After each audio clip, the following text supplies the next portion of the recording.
Culture. How y'all doing? How y'all living? Culture Chat 2.0, episode 3. You know, we got a lot of episodes coming this season, a lot of great things that are in store. You know how we like to do over here at Culture Chat. We like to stir stuff up. Let me get that round of applause. You know what it is, and I'm your host, Corey Jacobson, a.k.a. Demonstrative, a.k.a. Duck Pond, a.k.a. Auto Silence, a.k.a. Scooter Bang, a.k.a. The D-Ski, a.k.a. Dermon the Vermin. How y'all doing? How y'all living? You know what this is. It's Culture Chat 2.0, episode 4. All right, we're coming to y'all live and direct from the boot. From the boot, you know that. We got phone calls coming in. We're going to chime in for another episode of Ask and Answer later on. But how y'all doing? How y'all feeling? First topic we're going to get into, Cam and Mase. Cam'ron and Mase got their own show called It Is What It Is, sports show. It's dope. If you haven't seen it, I recommend to all those who are out there. It's a very funny, very informative sports podcast show that they're doing. And y'all know Cam and Mase back from Dipset and, you know, all those crews from the back. And of course, you know, you got Mase, you know, Mase and Betha, you know. These two got back together. They got a good sports show. On their sports show, they were talking about one night that they had, one infamous night that they had, and the fun that they had on that night. So a entertainer, a female by the name of Melissa Ford, she made her living and came up the ranks as a video vixen. She's on another podcast with Joe Budden and those guys, and she had some interesting comments. Here they are. I don't think that's right.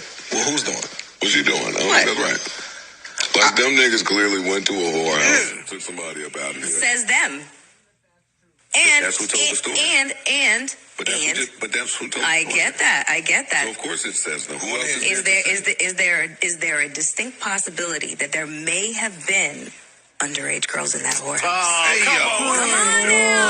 Dude, that's crazy. I don't know what you're doing. That's crazy. Disgusting what you're doing. That's crazy. That's crazy. What are you doing? Okay, I'm not gonna let that plane. Just saying. That plane should have never even took That's off. not a plane. Never. It's not even wings on that bitch.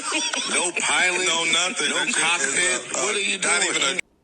When you hear that, especially with everything that's going on in the entertainment industry and the child trafficking, the SA scandals, you know, you can't say certain things because of TikTok, but to say something like that is very detrimental to not only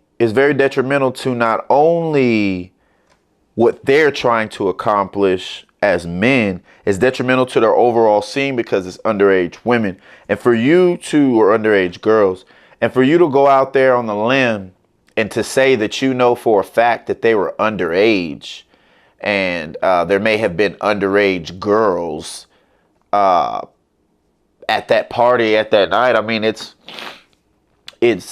goes to show you what people can and can't get away with here in the entertainment industry. I know it's freedom of speech. But Cam has something. Now, you know, if you know, you know. And Cam, it's not one of the people that you want to play with, especially the troll game. So he shot back. He posted this. It was up for a while. We blanked out the words and stuff there. But it was up for a while. It got taken down by TikTok. And the reason why it got taken down by TikTok is because you could just report anybody. So, of course, Cam fired back.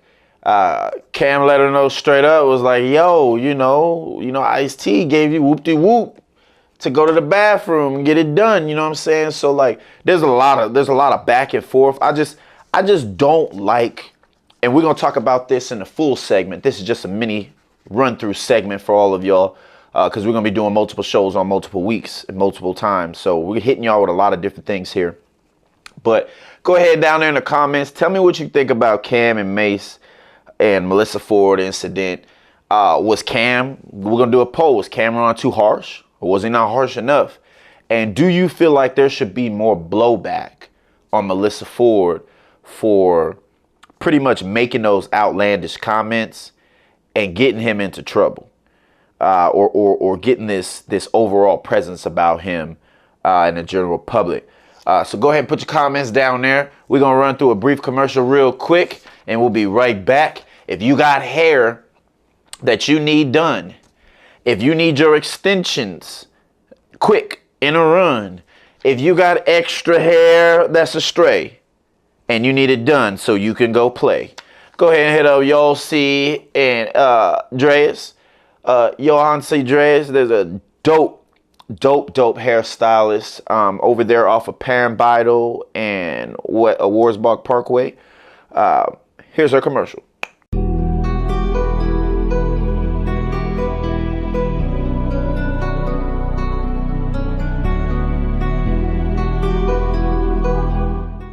Yeah, yo, you know what it is, and we back. Topic number 2. I did a segment already about Henrietta Lacks. If you don't know who Henrietta Lacks is, I suggest you do your research. I know a lot of y'all out there know what the score was of the game last night, or what Wembanyama for the Spurs is averaging, but you don't know who Henrietta Lacks is. Do your research. 1950, she had cancer. She went and got it treated. She went to go get these tests done. They were able to determine that her cells were regenerable, but she perished. She actually died during that time frame when they were researching her for her cancerous cells in her body. She died in 1950. Years later, her family noticed that cells that they took from her body that were regenerable, they didn't make them sign a waiver saying that they couldn't use it, because back then it's just common practice, which is BS. So they stole her cells, they used it and created something called HeLa cells, Henrietta Lacks, and they've been using that since 1950. So the family is suing a biotech company who illegally profited from their cells. In August 1st, 2023, they got this much closer for the family being compensated for this stolen research. Here's a quick rundown on who Henrietta Lacks is and how that is. Who is actually a superhuman. Her name is Henrietta Lacks. If you don't know who she is, here she is. She was an Aborigine who had cancer. After she had cancer, you feel me, in 1951, they took her to have a biopsy. It says right here. So after the tumor was biopsied, during treatment for her cervical cancer at Johns Hopkins Hospital in Baltimore, Maryland in 1951, these cells were then cultured by George Otto Gay, who created the cell line known as HeLa, which is still used in medical research. And get this, guys, when you keep on looking, as this practice had no consent was required to culture and cultivate the cells obtained from Lacks treatment. So you telling me that they took the superhuman regeneration cells, the superpower that an Aborigine had, and they extracted it and used to create the HeLa cells. And look what it says. HeLa's immortalized cell lines were known to researchers after 1970. The Lacks family was not made aware of the line's existence until 1975. So you telling me that you took stuff from her in 1951, her body parts, her cells from her treatment, and you used it because they were regenerated. They were amazing cells. And you used that to create something that helped other people. And not only did her family not get compensated, its use for medical research or commercial purposes continues to raise questions about privacy and patient rights, because it says the Lacks family was not made aware of the line's existence until 1975. You feel me? So when I tell you, and then we go to what is, for the people who don't know what HeLa cell is, here it's right here, the human epithelial cells of a strain maintained in tissue culture since 1951. Again, what happened in 1951? She had cancer. They researched on her and they took these regeneration cells. So not only is that proof that there was a superhuman that existed, but also this one person that everybody hates tried to contact, reach out, and obtain 2 of the living, breathing Aborigine superhumans. And they are direct descendants of, you guessed it. Let's get it. Not only do we consider this to be high level bullshit, I don't understand how they got away with not only taking cells from a goddess who had these regenerable cells. Not only is it not fictitious, not only is this not a conspiracy, this shit happened. And they're in court right now trying to get paid for them stealing her research. Why not just pay her for it? Why not just give them the compensation you need to give them? But this place that we live in that we call home, it's been infected with this manifest destiny bullshit where you could just go take somebody's shit just because you want. So not only do I hope they get justice and they get millions of dollars, I hope the biotech company has to pay all her generations of seeds money down the timeline, because that's how it should be done. Henrietta Lacks looked that up. We're going to go to a quick commercial while y'all digest that. Culture Chat 2.0. Y'all know they've been waiting, so y'all keep hating. This ain't no more debate. Young. The homie just called me and said he seen me on the tune. Show me the proof. Show me the proof. People keep telling me my time is due. Show me the proof. Show me the proof. I have not seen, I promise you, you haven't seen it because it's actually me. So let's use this scenario here. You have Erykah Badu versus Sexyy Red. Notice how the father in this video plays Sexyy Red's music around the 2 kids. They don't budge. But when he plays Erykah Badu, look at this right here, and I put it big screen.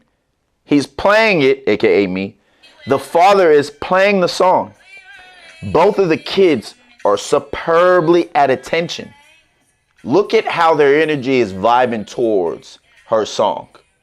It's incredible. It is incredible. It's like just a super frequency magnet just hitting them in their spirit. They're just flabbergasted. They're right there. They're superbly into the song and into her energy. So I went a step further. I want y'all to bear witness to what Erykah Badu is. Like, and there's a lot of 30, 40, 50-year-olds that are going to watch this right now. I blame y'all. I blame all you old heads who didn't put us up on game that this is what was going on. Like, and now it makes perfect sense, right? You want to talk about conspiracies. Okay. I think the music industry conspired to separate Erykah Badu and Andre 3000. I'll say it again for another hot take. I think the industry did everything that they could to separate Andre 3000 and Erykah Badu. Without even you knowing the specifics of the breakup and their relationship, just take these 2 facts here. I'm going to break down Erykah Badu's song right now, but I also want you to fast forward to now, and I want you to understand that Andre 3000's song, double platinum, whatever it is, highest track ever on the billboards, and he played a flute at a frequency, and it just went over everybody's head. But you fast forward to now, him doing that, rewind to this song, on and on. Ridiculous. This is ridiculous. And again, this song is gold. Check this out right here. So she says, peace and blessings manifest with every lesson learned. If your knowledge were your wealth, then it would be well earned. If we were made in his image, then call us by our name. Most intellects do not believe in God, but the fear is just the same. So she literally said, peace and blessings manifest in everything we learn. Anything that you want, you can manifest. And I can use my personal experiences, but I'm not going to do that today. But just understand the things that I've done in my life. If you know who I am, I manifested all of them. So this is true. She's saying peace and blessings manifest at every lesson learned. And she said, instead of money, if your knowledge was something of value, if your knowledge was where your worth was instead of money, if your knowledge was, it'd be well earned. And then she says, and she's talking about black people right here. She said, if we're made in his image, then she wants all y'all to call us by our names. If we were made in his image, then call us by our names. And for the atheists and for people who are non-believers, she said, intellects, it's most intellects do not believe in God, but the fear is just the same. They may not praise him or believe in God, but they fear him. You know what I'm saying? You have to understand what she was saying. And then the hot take is, I was born underwater. The water being the wound of a woman. You have to enter that portal through a woman to get to this plane. Everybody knows that. I was born underwater with $3 and 6 dimes. $3 and 6 dimes. She said, you may laugh, but you didn't do the math. Put it up there. What $3 and 6 dimes. 3 plus 6 is 9. What is 9? 9 ether. Get them. Get America. Get America, Badu. You feel me? And then she says, like 1, 2, 3, 1, 2, 3, 1 plus 2 is 3, 3 times 3 is 9. Again, 9 ether. She was giving you guys clue. I wanted to give y'all that little tidbit and how this happened. Y'all stay friendly, stay blessed. We see y'all in less than 48 hours.